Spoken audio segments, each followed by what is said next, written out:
दोस्तों, क्या आपने कभी सोचा है इतिहास के पन्नों से सिर्फ एक नाम हटा दिया जाए तो शायद भारत की बेटियों के साहस का सबसे उज्जवल अध्याय समाप्त हो जाए। एक समय की बात है, जरा कल्पना कीजिए, जब चारों ओर बारूद के उठे हुए धुएं हो, तोपों की गूंज से कांपती हुई धरती और हजारों अंग्रेजी सैनिक झांसी के किले को चारों तरफ से घेर चुके हैं और उनके मन में पूर्ण विश्वास है कि आज झांसी उनके कब्जे में होगी। और तभी अचानक किले का द्वार खुलता है और एक सफेद घोड़ा बिजली की रफ्तार से बाहर निकलता है और उस घोड़े पे सवार होती है एक रानी। पीठ पर बंधा है उनका नन्हा दत्तक पुत्र, एक हाथ में लगाम और एक हाथ में तलवार, आंखों में अग्नि और चेहरे पर मृत्यु का नहीं बल्कि विजय का पूर्ण विश्वास। और ये दृश्य देखकर हजारों अंग्रेजों सैनिकों की सांसें थम जाती है, क्योंकि उनके सामने कोई साधारण रानी नहीं खड़ी होती है बल्कि उनके सामने खड़ी होती है भारत की वीरांगना झांसी की रानी लक्ष्मीबाई।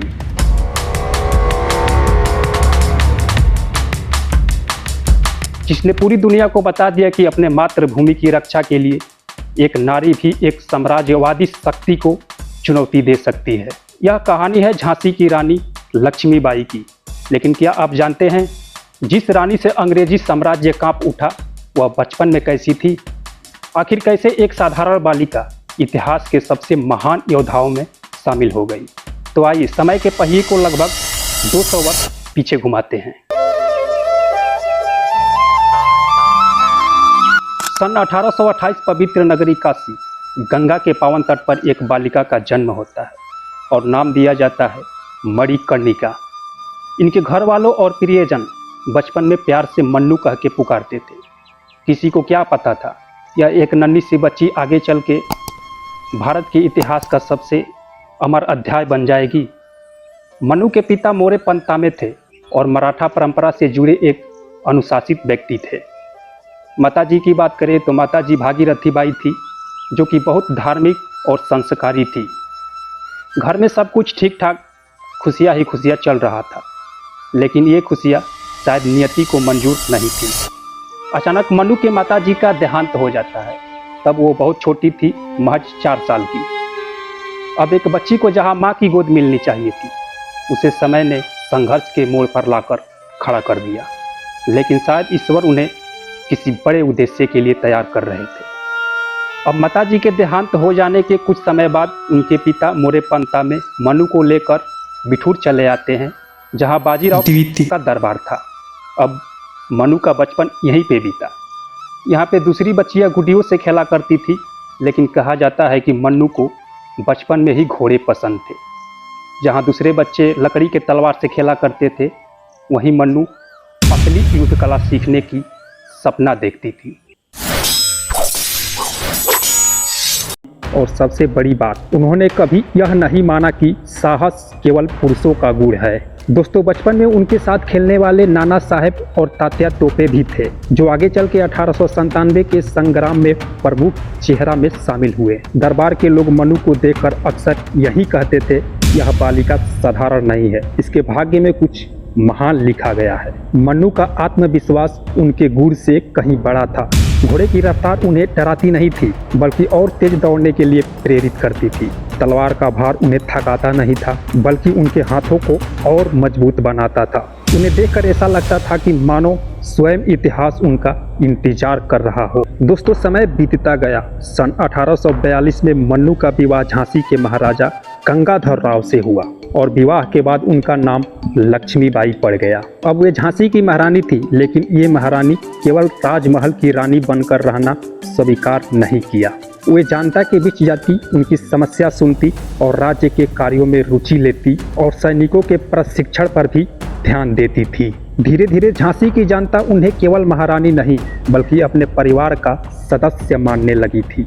ऐसा लगता था कि झांसी का भविष्य सुरक्षित हाथों में है। लेकिन इतिहास का सबसे कठिन अध्याय अभी शुरू भी नहीं हुआ था और आने वाला इतिहास केवल झांसी ही नहीं, पूरे भारत की तकदीर बदलने वाला था। दोस्तों, कभी कभी इतिहास किसी महान योद्धा का परीक्षा उनके युद्ध के मैदान में नहीं लेता है, बल्कि उनके अपने जीवन में लेता है। रानी लक्ष्मीबाई के साथ भी कुछ ऐसा ही हुआ। झांसी की जनता अपने महारानी से बेहद प्रेम करती थी। राजा गंगाधर राव के नेतृत्व में राज्य एकदम शांत चल रहा था, लेकिन महल की खुशियां ज़्यादा समय तक नहीं टिक पाई। कुछ समय बाद महारानी लक्ष्मीबाई ने एक पुत्र को जन्म दिया। अब पूरा झांसी खुशियों से झूम उठा। महल में उत्सव मनाए गए, मंदिरों में घंटे बजाए गए, गरीबों में दान दिए गए। हर किसी को लगा कि अब झांसी का भविष्य सुरक्षित हो गया है।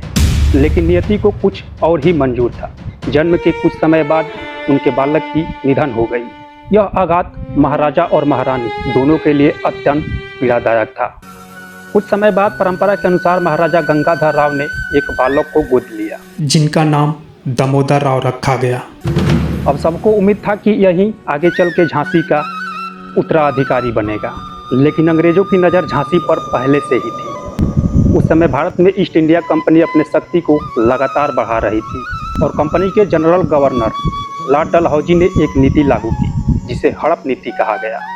इस नीति के अनुसार यदि कोई रियासत का शासक बिना जैविक उत्तराधिकारी के मर जाता था, तो उस राज्य को कंपनी अपने अधिकार में लेने की दावा कर सकती थी। इस नीति का विरोध कई भारतीय शासक और रियासतों के द्वारा की गई, क्योंकि उस समय उत्तराधिकारी को मान्यता न देना भारतीय परंपरा के विरुद्ध था। इसी बीच महाराजा गंगाधर राव का स्वास्थ्य लगातार बिगड़ता गया और आखिर में 1853 में उनका निधन हो गया। अब पूरी झांसी की जिम्मेदारी महारानी लक्ष्मीबाई के कंधों पर थी। उन्होंने कई बार अंग्रेजों से आग्रह किया कि दामोदर राव को उत्तराधिकारी स्वीकृत किया जाए और झांसी की स्वतंत्र स्थिति बनी रहे, लेकिन अंग्रेजों ने यह स्वीकार नहीं किया। अब झांसी को कंपनी के अधीन करने की प्रक्रिया शुरू कर दी गई। यही वो क्षण था कि महारानी लक्ष्मीबाई को महानतम योद्धाओं में बदल दिया। महारानी लक्ष्मीबाई ने अंग्रेजों के सामने झुकने से साफ मना कर दिया। उनका यह अटल संकल्प आज भी भारत के इतिहास में अमर है। तो इतिहास में कुछ ऐसे युद्ध होते हैं जिनमें तलवारें सिर्फ जमीन के लिए नहीं, बल्कि अपने आने वाली पीढ़ियों के सम्मान के लिए उठती है। और 1857 में झांसी की धरती पर भी ऐसा ही युद्ध होने वाला था। एक और दुनिया की सबसे शक्तिशाली साम्राज्यवादी सेना और दूसरी ओर अपने मातृभूमि के लिए प्राण देने को तैयार एक रानी थी। दोस्तों, मेरठ की छावनी से विद्रोह की पहली बड़ा चिंगारी उठी। भारतीय सैनिकों ने अंग्रेजी शासन के विरुद्ध हथियार उठा लिए। देखते ही देखते यह विद्रोह दिल्ली, कानपुर, बरेली और मध्य भारत के अनेक क्षेत्रों में फैल गया। हर तरफ एक ही आवाज गूंज रही थी, अब बहुत हो चुका। झांसी भी इस उथल पुथल के बीच खड़ी थी। रानी लक्ष्मीबाई अब समझ चुकी थी कि अब संघर्ष टलने वाला नहीं है, लेकिन उन्होंने जल्दीबाजी में कोई निर्णय नहीं लिया। पहले उन्होंने झांसी की शांति व्यवस्था बनाए रखने का प्रयास किया। किले की सुरक्षा बढ़ा दी गई, तोपों को प्राचीर पर तैयार किया गया, सैनिकों को नए सिरे से संगठित किया गया, अनाज और बारूद का भंडार इकट्ठा किया गया। रानी दिन रात तैयारियों में लगी रही। उन्हें पता था तूफान आने वाला है। सन 1858 की शुरुआत में ही अंग्रेजों ने फैसला कर लिया, सबसे पहले झांसी को कुचलना होगा। इस अभियान की कमान सौंपी गई अनुभवी ब्रिटिश सेनापति सर ह्यू रोज को। उनके साथ आधुनिक तोपें थी, हजारों प्रशिक्षित सैनिक थे और पूरा विश्वास था कि झांसी कुछ ही दिनों में गिर जाएगी। तब क्या हुआ? मार्च 1858 में अंग्रेजी सेना झांसी पहुंच जाती। चारों ओर से किले को घेर लिया गया और फिर पहली तोप दागी गई। उस एक धमाके ने पूरे झांसी को हिला दिया। लेकिन जिस चीज की अंग्रेजों ने कल्पना भी नहीं की थी, अब वह शुरू होने वाली थी। लेकिन दोस्तों, झांसी के किले के भीतर कोई भय नहीं था। सबकी नजरें अपने रानी पर थी। रानी लक्ष्मीबाई स्वयं सैनिकों के बीच जाती और उनका उत्साह बढ़ाती और कहती, जब तक हमारी सांसें चल रही है, झांसी का सम्मान कोई छीन नहीं सकता। झांसी के वीर सैनिकों ने अद्भुत साहस दिखाया। उन्होंने अंग्रेजों सैनिकों को कई दिनों तक किले के बाहर रोक रखा था, लेकिन अंग्रेज सेना संख्या और हथियार में कहीं अधिक शक्तिशाली थी। जब स्थिति अत्यंत कठिन हो गई तब महारानी ने एक ऐसा निर्णय लिया जो इतिहास में अमर हो गया। उन्होंने अपने दत्तक पुत्र दामोदर राव को अपने पीठ पर बांधा और घोड़े पर सवार हुई और अपने सैनिकों के साथ किले से बाहर अंग्रेजों की घेराबंदी को चीर दिया। यह दृश्य आज भी भारतीय इतिहास की सबसे प्रेरणादायक घटनाओं में गिना जाता है। अब झांसी से निकलने के बाद महारानी कलापी पहुंची, जहां उनकी मुलाकात तात्या टोपे सहित अन्य क्रांतिकारी नेताओं से हुई। उन्होंने हार नहीं मानी, उन्होंने फिर से सेना संगठित की, फिर से युद्ध की तैयारियां शुरू की गई। कलापी में अंग्रेजों से भीषण संघर्ष हुआ। क्रांतिकारियों ने पूरी शक्ति से मुकाबला किया, लेकिन आधुनिक हथियारों और संसाधनों के कारण अंग्रेजों का पलड़ा भारी पड़ा। इसके बाद रानी और उसके साथियों ने ग्वालियर की ओर प्रस्थान किया। ग्वालियर उस समय रणनीतिक दृष्टि से अत्यंत महत्वपूर्ण था। क्रांतिकारी वहां पहुंचे और कुछ समय के लिए ग्वालियर पर अपना नियंत्रण स्थापित करने में सफल रहे, लेकिन अंग्रेज सेना ने शीघ्र ही पलटवार कर दिया। अब अंतिम निर्णायक युद्ध होना था। अब 18 जून 1858 ग्वालियर के निकट कोटा की सराय का मैदान। रानी लक्ष्मीबाई पूरी वीरता के साथ युद्ध का नेतृत्व कर रही थी। उनके साथ में तलवार थी, चेहरे पर अद्भुत आत्मविश्वास और मन में केवल एक संकल्प, भारत की धरती पर गुलामी को कभी स्वीकार नहीं करना। युद्ध अत्यंत भयंकर था। रानी ने अनेक अंग्रेजी सैनिकों का सामना किया, लेकिन लड़ते लड़ते वे गंभीर रूप से घायल हो गई।